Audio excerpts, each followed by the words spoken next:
Bon,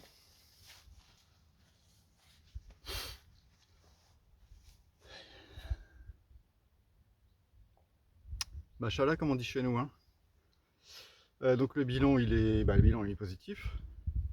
Le bilan il est très positif. On a eu des petites pertes sur des petits essaims qui n'ont jamais réussi à se développer, qui ont toujours pétouillé, qui ont toujours voilà, seulement deux. Mais bon, je le savais, donc je suis pas surpris et c'est pas une faute ou un truc comme ça. C'est des essaims que je récupère un peu partout pendant la période d'essaimage. On ne sait pas d'où ça vient. Il y en a qui viennent de chez moi, il y en a qui viennent d'ailleurs. En général, c'est des rennes marquées, donc c'est les apiculteurs qui sont à côté de chez moi, autour de chez moi. Euh, j'ai fait tous les traitements, c'est-à-dire, j'ai fait tous les traitements. J'ai posé les languettes. D'aucuns diront que c'est un peu tard, mais bon, il fait 28 degrés. Je suis trempé. Trempé comme une soupe. J'avais presque pas emmené à boire en plus, j'avais juste 2-3 gorgées d'eau dans ma gourde. Quelle quiche. Voilà, je dirais que l'hivernage est bien en route. Donc encore des... bon, à part les essaims de l'année qui sont bien, sont normaux, populeux, avec des réserves, etc. Sauf une, mais je lui ai mis un gros cal de miel. Mais avec une bonne population, donc c'est pour ça aussi qu'elle avait plus de miel. Plus de réserve, ou plus beaucoup du moins. Les ruches que j'avais récoltées, donc 6 sur la totalité, il n'y en avait que 7 en production, mais il y en a une qui n'avait rien fait. D'ailleurs, elle est morte.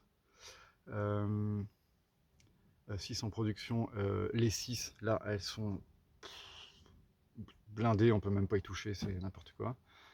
Peut-être que c'est ma faute, peut-être que j'aurais dû à ce moment-là en mettre une hausse de plus sur chaque. J'ai hésité.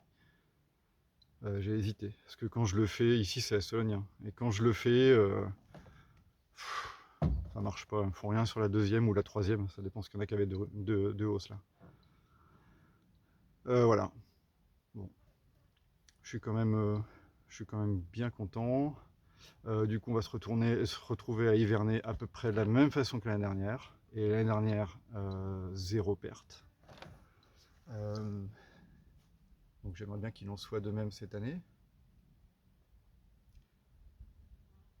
Voilà, qu'est-ce que je peux dire? C'est sûrement infesté de varroa. De toute façon, j'ai jamais pu venir pour faire les traitements acidoxaliques, etc. J'ai bossé tout le temps comme un dingue. Et puis, je sais pas s'il y a des restaurateurs qui se plaignent. Je sais pas s'il y a des restaurateurs parmi nous ou des gens qui sont dans la restauration. Moi, je suis restaurateur et je me plains pas. Voilà. C'est une très belle année. Par contre, je bossais comme un chien, quoi. Donc, comme beaucoup d'apiculteurs amateurs, je peux venir que quand je peux venir. Voilà, quand je peux venir. Voilà, pas tellement grand chose à dire.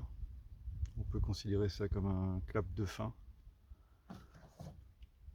Et